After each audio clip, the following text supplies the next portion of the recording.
আমরা কিভাবে ছাত্র শিবির বলতে পারি? কেন বলি?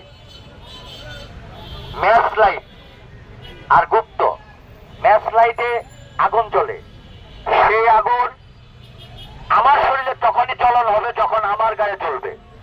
কিন্তু ম্যাচ লাইট অন্যের গায়ে যদি আগুন জ্বালায়, আমার তো জ্বলন হবে না, হবে? তাহলে ওই ম্যাচ লাইট আর গুপ্ত, সেটা যার গায়ে জ্বলন ধরেছে সেই তার সাথে সম্পৃক্ত। এটাই তার প্রমাণ। আমি একটা স্লোগান দিব, আমরা সকল সদস্য ছাত্রদল ঢাকা মহানগর পশ্চিমের, আমি অলরেডি 30 সেকেন্ড বলবো ভাই, আমার বক্তারা বলছে আসলে সকল অপশক্তির বিরুদ্ধে বক্তব্য দেওয়ার কিছু নাই।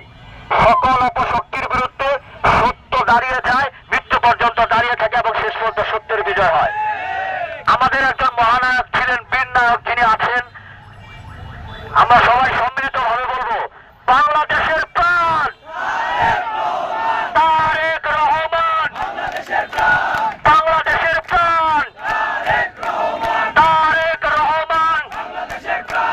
আমাদের সেই প্রাণ বর্তমান গণপ্রজাতন্ত্রী বাংলাদেশ সরকারের মাননীয় প্রধানমন্ত্রী জনাব তারেক রহমানের নেতৃত্বে যে সাম্য মানবিক এবং বৈষম্যহীন বাংলাদেশের যাত্রা শুরু হয়েছে, যেখানে উনি পরিকল্পনা করেছেন বাংলাদেশের প্রতিটি জনগণের মান উন্নয়নের জন্য উনি কাজ করে যাবেন।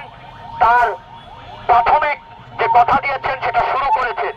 সেই অগ্রযাত্রাকে স্বৈর শাসক এবং নিষিদ্ধ ছাত্রলীগের লুঙ্গির তলে বেড়ে ওঠা সংগঠন থেকে শুরু করে যে কোন সংগঠন এই শক্তিকে থামাতে চাবে, আমরা বাংলাদেশ জাতীয়তাবাদী ছাত্র দল যে কোনো মূল্যে তাদেরকে নির্মূল করে ইনশাল্লাহ বাংলাদেশের অগ্রযাত্রাকে এগিয়ে নিয়ে যাব।